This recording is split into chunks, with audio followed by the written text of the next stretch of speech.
Le Rotatore.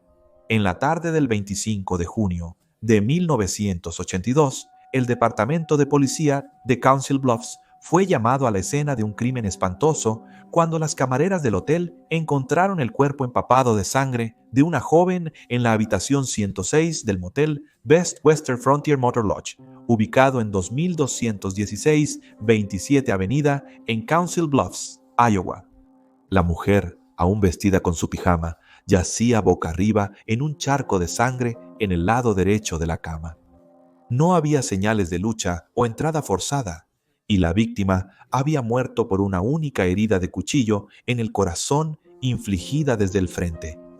Había estado muerta durante aproximadamente 12 horas antes de que la encontraran. Pronto fue identificada por los registros del hotel como Lee Rotatori, de 32 años, de Nunica, Michigan.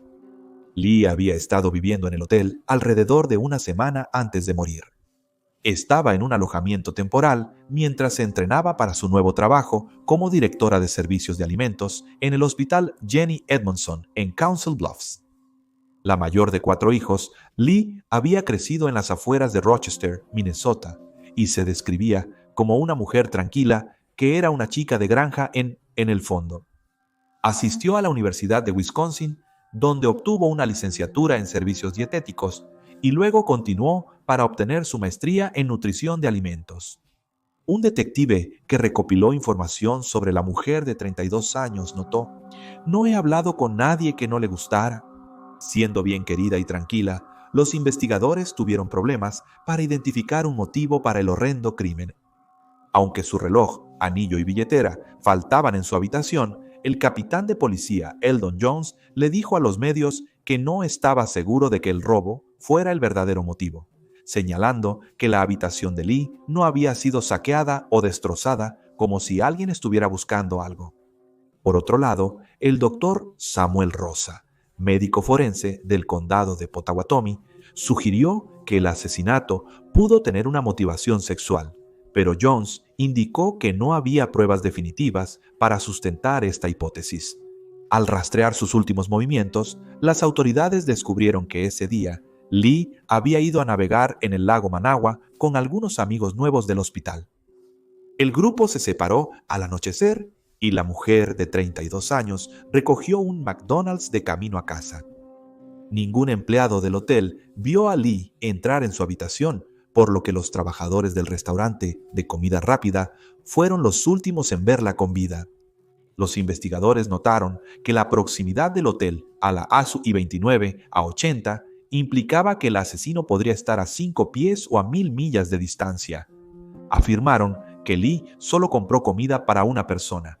En Michigan, el esposo de Lee, Gerald Stanley, Jerry Nemka, esperaba su regreso. La pareja se casó el 15 de agosto, 1978 en Madison, Wisconsin, antes de divorciarse en 1979. Retomaron su relación y se casaron nuevamente en diciembre de 1981.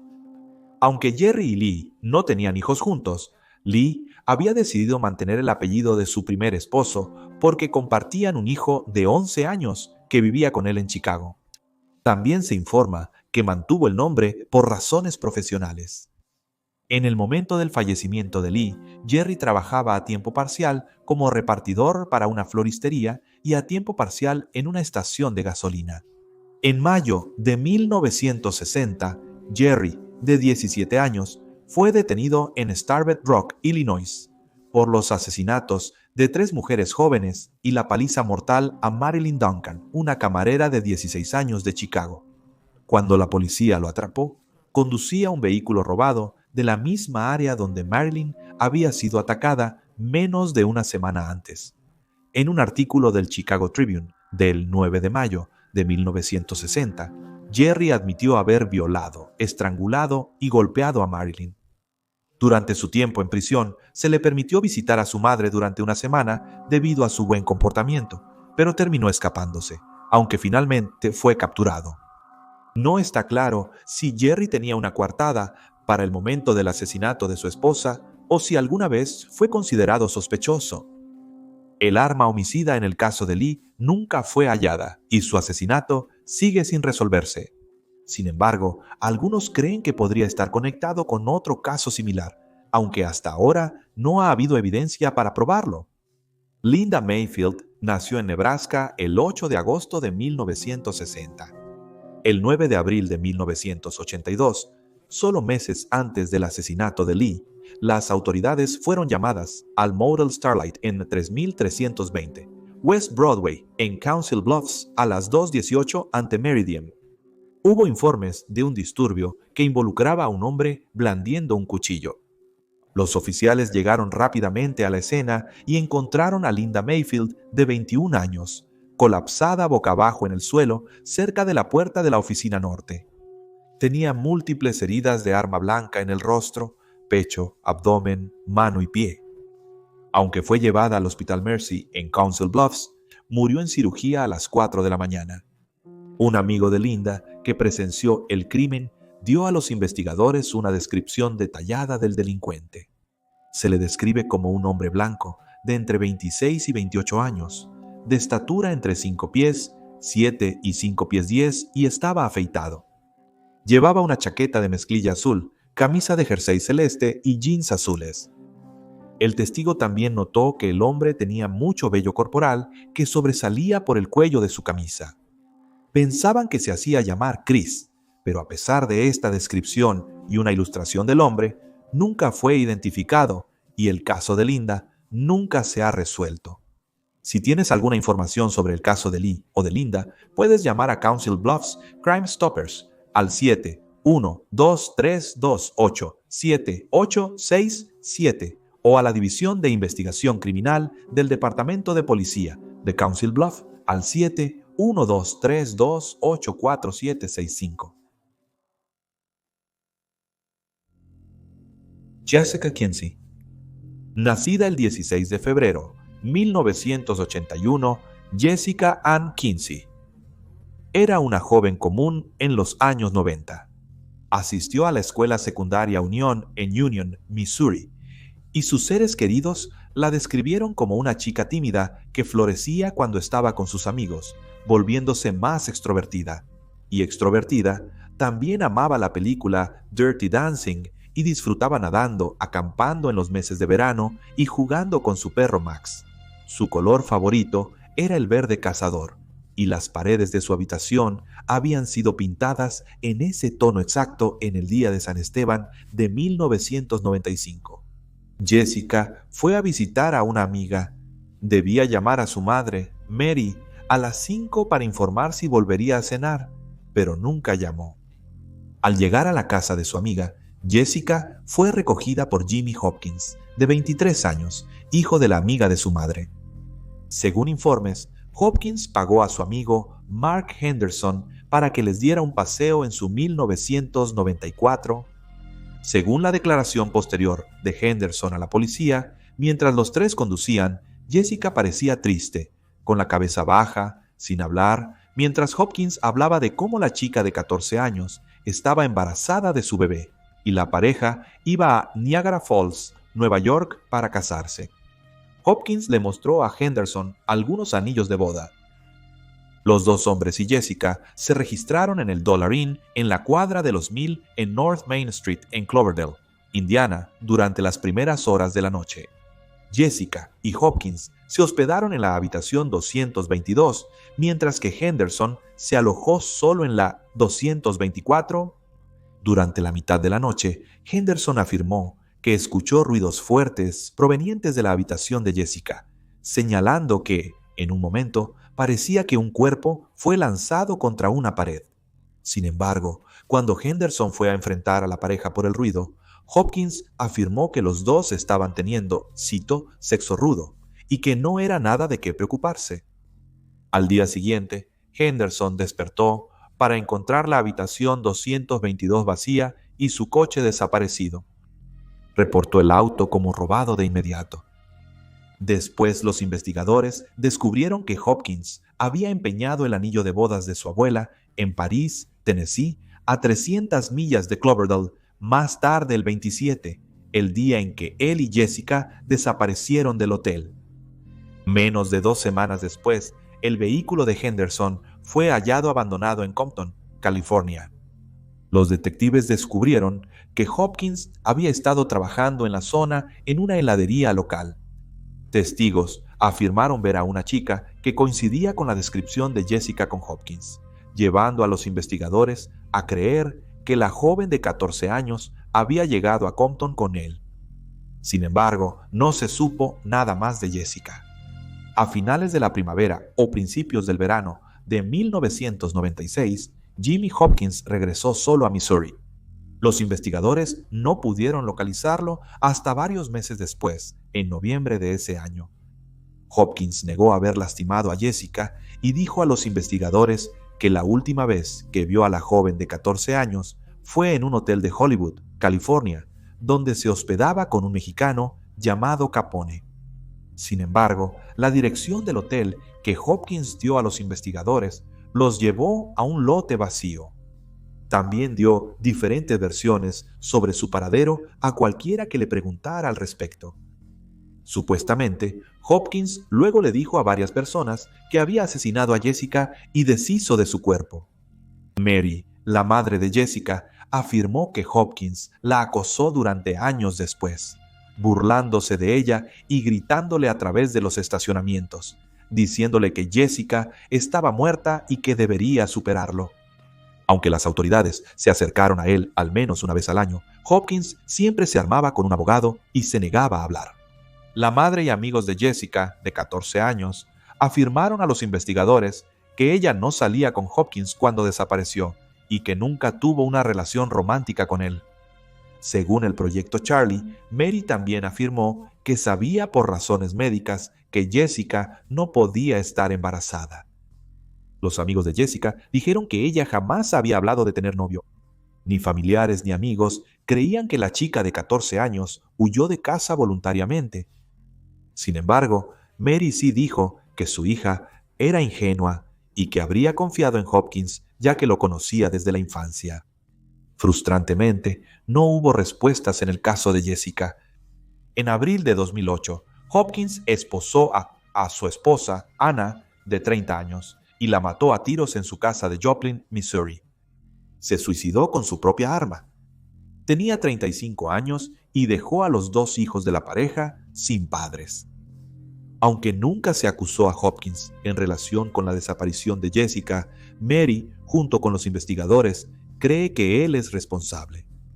Al enterarse de la muerte de la pareja, Mary dijo, cito, «Creo que Jimmy Hopkins es la única persona que sabía lo que le pasó a mi hija, y él es la única persona que sabía dónde enterró el cuerpo». Los compañeros de escuela de Jessica aún la recuerdan. Su mejor amiga, a los 14 años, Eileen Thompson, cree que Jessica la habría llamado si se hubiera escapado y que no le habría ocultado ninguna relación. En su casa, Eileen todavía tiene colgada una fotografía de las dos chicas haciendo joyería juntas en una reunión de Girl Scouts. Le dijo al St. Louis Post, «Me pregunto cada día cómo sería ella. Aún seríamos las mejores amigas. Seguramente aún conversaríamos a diario». El caso de Jessica sigue sin resolverse. Sus padres dejaron Union en 1998 y se mudaron a Independence, Missouri. 14 años, fue vista por última vez el 26 de diciembre, 1995 en Cloverdale, Indiana. Fue recogida de la casa de su amiga por 23 años y su amigo Mark Henderson y nunca volvió. Al desaparecer, Jessica medía 1.5 metros y 12.7 centímetros y pesaba 72.5 kilogramos. Es una mujer blanca con cabello castaño, ojos avellana y orejas perforadas. Usa gafas y tiene una pequeña cicatriz en el antebrazo izquierdo cerca del codo. Posiblemente tenga el nombre Capone tatuado en la nuca. No está claro de dónde vino esta idea, pero probablemente se lo contó a las autoridades Hopkins, quien afirmó que Jessica se había ido con un hombre mexicano llamado Capone.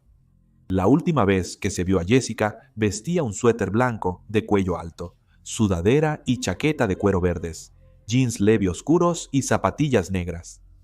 Tenía una liga para el cabello o scrunchie de color verde cazador en su cabello. Si aún está viva, tendría 40 años. Si tienes alguna información sobre la desaparición de Jessica, puedes llamar al Departamento de Policía de la Unión al 636-583-5700. Donald Fraser.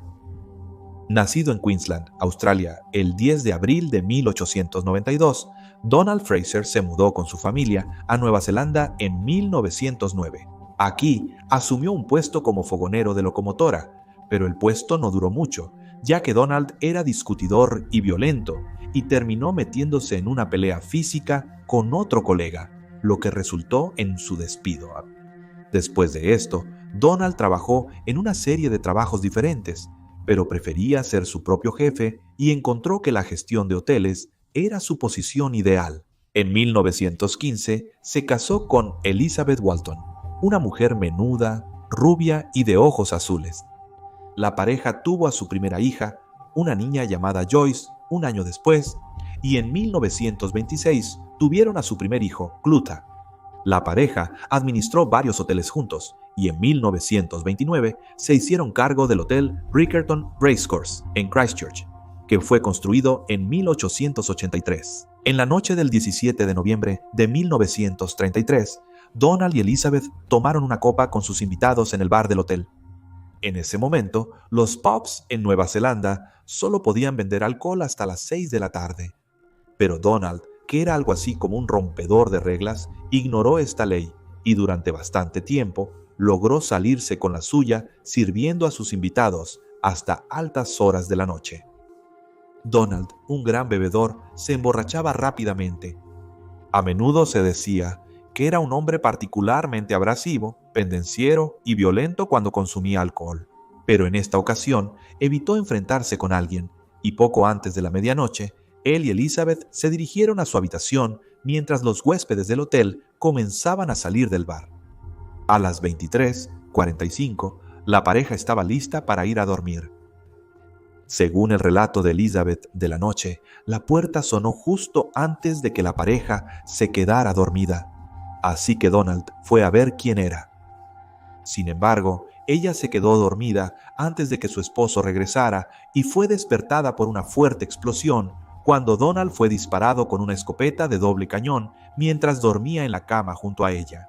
La siguiente investigación policial sobre el asesinato de Donald fue una de las más extensas y exhaustivas en la historia de Nueva Zelanda.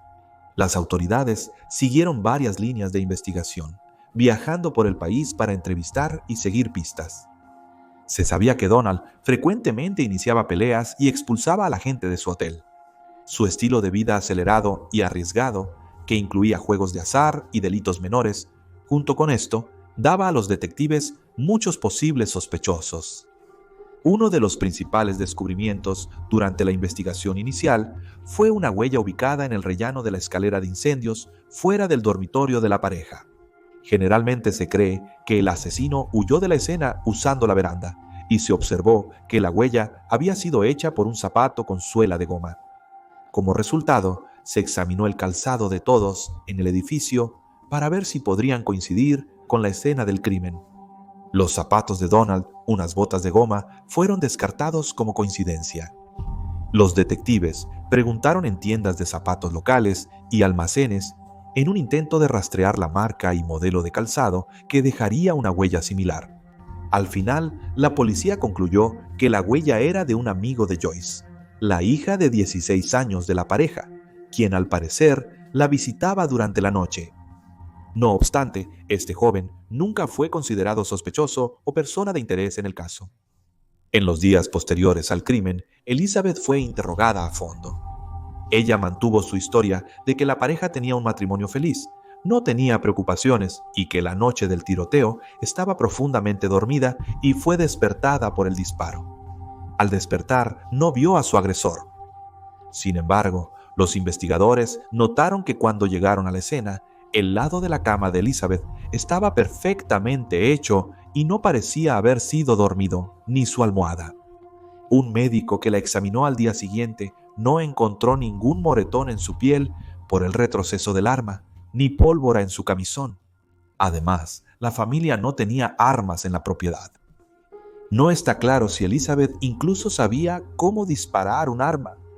Posteriormente, las autoridades descubrieron que Elizabeth había mentido sobre el estado matrimonial de la pareja. Según informes, en las semanas previas al asesinato, Donald y Elizabeth habían discutido la posibilidad de separarse o divorciarse.